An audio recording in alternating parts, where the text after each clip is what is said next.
कहानी की शुरुआत में हम सेम नाम की लड़की को देखते हैं जो कि न्यूयॉर्क सिटी में अपने केट के साथ, जिसका नाम फ्रोडो होता है, उसके साथ रहती है। और यहीं पर हमें पता चलता है कि सेम दरअसल कैंसर की पीड़ित है, इसीलिए वो एक धर्मशाला में रहती है। अब एक दिन सेम को उसका फ्रेंड रेवन मिलता है जो कि उससे आउटिंग के लिए मैनहट्टन चलने के लिए कहता है, जहाँ पर एक पपेट शो होने वाला था। अब ये बात सुनकर सेम तो शुरू में मना कर देती है, लेकिन उसके फ्रेंड के बार बार कहने की वजह से आखिरकार वो मान ही जाती है। जिसके बाद ये लोग अगले दिन पपेट शो देखने के लिए जाते हैं। और देखने के बाद ये लोग जब अपने शहर वापस लौट रहे होते हैं, तभी ये लोग देखते हैं कि आसमान से बहुत ही बड़े बड़े उल्का पिंड गिर रहे होते हैं, जिसकी वजह से चारों ओर अफरा तफरी मच जाती है। और जितनी देर में सेम कुछ समझ पाती, वहाँ उतने में ही चारों तरफ धुआं धुआं हो जाता है। अब ये देख के सेम वहाँ से आगे बढ़ने की कोशिश करती है, लेकिन तभी वो देखती है कि उस उल्का पिंड में से कई सारे क्रिएचर बाहर निकल के लोगों पे हमला कर रहे होते हैं। और उस क्रिएचर को देखने के बाद सेम भी डर के मारे चीखने वाली थी, लेकिन तभी एक लड़की आके उसे शांत कर लेती है। जिसके बाद वो लोग जाके एक हॉल में छुप जाते हैं और यहाँ पर काफी ज्यादा लोग होते हैं। इन सभी लोगों को वहाँ पर शांत रहने के लिए कहा जाता है, और ऐसा इसलिए क्योंकि वो क्रिएचर लोगों की आवाज सुन के तभी उनके ऊपर हमला करता है, और इसके साथ साथ वो नेचर की आवाज को इग्नोर करता है। अब इस हॉल में आने के बाद सेम को एहसास होता है कि उसकी केट तो उसके साथ है ही नहीं, इसीलिए वो अपनी केट को ढूंढने के लिए बाहर चली जाती है, जहाँ भाग्य से उसे अपनी केट मिल भी जाती है। अब उस केट के मिलने के बाद तुरंत ही सेम हॉल के अंदर आती है, जिसके बाद हमें दिखाया जाता है कि हेलीकॉप्टर से सभी सिविलियंस को ये सावधान किया जाता है कि वह लोग अपने घर में ही रहे और तब तक बाहर ना निकले जब तक कि रेस्क्यू टीम उन्हें बचाने के लिए नहीं आ जाती, क्योंकि ये क्रिएचर बहुत ही ज्यादा खतरनाक है और ये आवाजों को डिटेक्ट करके ही उन पे हमला करते हैं। इसी के साथ ही वहाँ के सारे पुल्स व ब्रिज को भी तोड़ा जा रहा होता है, क्योंकि ये लोग दोस्तों जहाँ पे फंसे होते हैं वो चारों ओर से पानी से घिरा होता है। और ये सब इसलिए किया जा रहा होता है क्योंकि वो क्रिएचर पानी में तैर नहीं सकते। इनके पास फिलहाल में यही आइडिया होता है कि वो लोग किसी को भी शहर से बाहर नहीं जाने देंगे और ना ही बाहर से किसी को अंदर आने देंगे। और तो और ये लोग वहाँ की इलेक्ट्रिसिटी को भी काट देते हैं। ये सब सिचुएशन देख के एक बंदा बहुत ही ज्यादा दिल मिला जाता है और वह जोर जोर से चिल्ला के कहता है कि मुझे घर जाना है। ये देखकर जब एक हेनरी नाम का बंदा उसे चुप कराने की कोशिश करता है, तो उसके हाथों उस बंदे की मौत हो जाती है, जो देखकर सभी शौक हो जाते हैं। लेकिन दोस्तों हेनरी ने ऐसा जानबूझ के नहीं किया होता है, वो तो बस उसे शांत कराने की कोशिश कर रहा था। अब यहाँ पे लाइट जाने की वजह से पूरे शहर में ऑटोमेटिक जनरेटर स्टार्ट हो जाते हैं, जिसकी वजह से लाइट तो आ जाती है, लेकिन उस जनरेटर की वजह से बहुत ही भयंकर तरीके से लाउड हो रहा होता है, जो सुनकर वो क्रिएचर अब उसकी ओर आकर्षित हो रहे होते हैं और वहाँ पे आके लोगों पे हमला करने लगते हैं, जिसकी वजह से दोस्तों सेम का दोस्त रेवन मारा जाता है। और अपने दोस्त के मरने के बाद सेम काफी ज्यादा टूट जाती है, इसीलिए अब वो डिसाइड करती है कि वो वहाँ से निकलेगी। और थोड़ी ही आगे जाने पर फिर से मिलिट्री वाले अनाउंस करते हैं कि सभी सिविलियंस के निकलने के लिए बोट की व्यवस्था की गई है, जो कि शहर के साउथ में है। और ऐसा इसलिए क्योंकि वे क्रिएचर पानी में तैर नहीं सकते।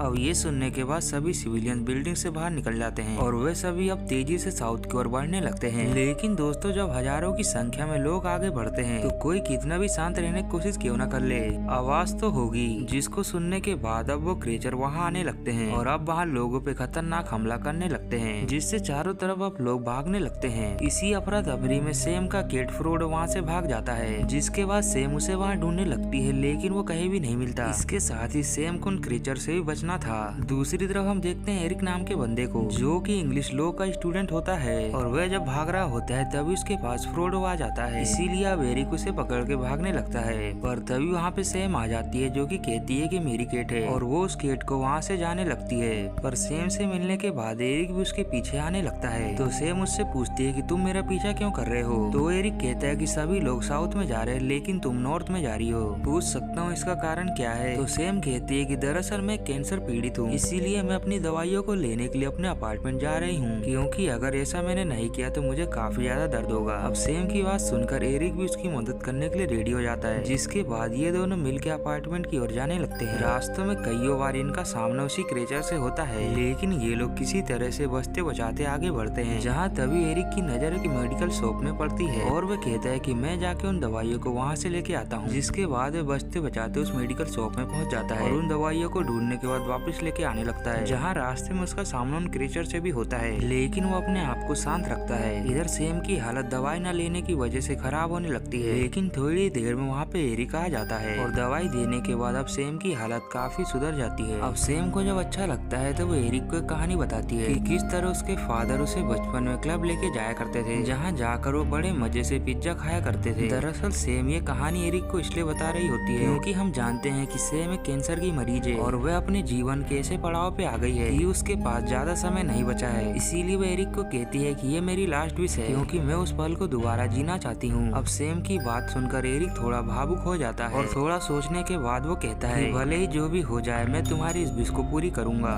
जिसके बाद वो सेम को लेके दूसरी जगह जाता है जो कि एक क्लब टाइप का होता है। जहाँ जाने के बाद ये लोग मस्ती मजाक करते हैं और फिर एरिक वहाँ पे पिज्जा बना के ला के सेम को देता है। इन पलों को जीने के बाद सेम के अंदर फिर से खुशियाँ उमड़ आती है क्योंकि दोस्तों यही तो उसकी लास्ट विश थी। अब ये लोग यहाँ से निकलते हैं और सीधे साउथ की तरफ जाने लगते हैं जहाँ थोड़ी देर चलने के बाद इन्हें वो शिप दिखाई देती है जो कि अभी निकलने वाली होती है। लेकिन ये लोग उस शिप के पास डायरेक्ट नहीं जा सकते थे क्योंकि उस शिप और इनके बीच वही क्रीचर होते हैं। अब ये देखकर सेम थोड़ा सोचती और कहती है कि एरिक तुम केट को लेके धीरे धीरे उस शिप की ओर बढ़ो, तब तक मैं इनका ध्यान भटाती हूँ। अब ये लोग प्लेन के अनुसार वैसा ही करते हैं जहाँ सेम ध्यान भटकाने के लिए गाड़ी के शीशे को तोड़ने लगती है जिसकी आवाज से वो सारे क्रीचर वहाँ आने लगते हैं और इसका फायदा उठाकर एरिक वहाँ से भागने लगता है। जहाँ एक समय ऐसा लगता है कि एरिक को वो क्रीचर मार देगा, लेकिन एरिक इससे पहले पानी में कूद के शिप पे चढ़ जाता है और ये सीन दूर से खड़ी खड़ी सेम देख रही होती है क्योंकि भले ही वो चढ़ ना पाई हो और उसकी केट अब सुरक्षित है। अब इसके बाद हम देखते हैं सेम को जो कि उन्हीं गलियों में हेडफोन लगा के गाना सुन रही होती है। जहाँ वो थोड़ी देर गाना सुनने के बाद हेडफोन निकाल देती है जिससे अब लाउड आवाज बजने लगती है और वो क्रीचर उसकी ओर आने लगते हैं। जहाँ ये सीन अब कट हो जाता है। इस सीन का मतलब दोस्तों सीधा यही है कि सेम ने मौत को एक्सेप्ट कर लिया है, इसीलिए उसे अब मौत का डर नहीं रहा और जाहिर सी बात है कि वो क्रीचर उसे मार ही देंगे और यहीं पे कहानी दी एंड हो जाती है।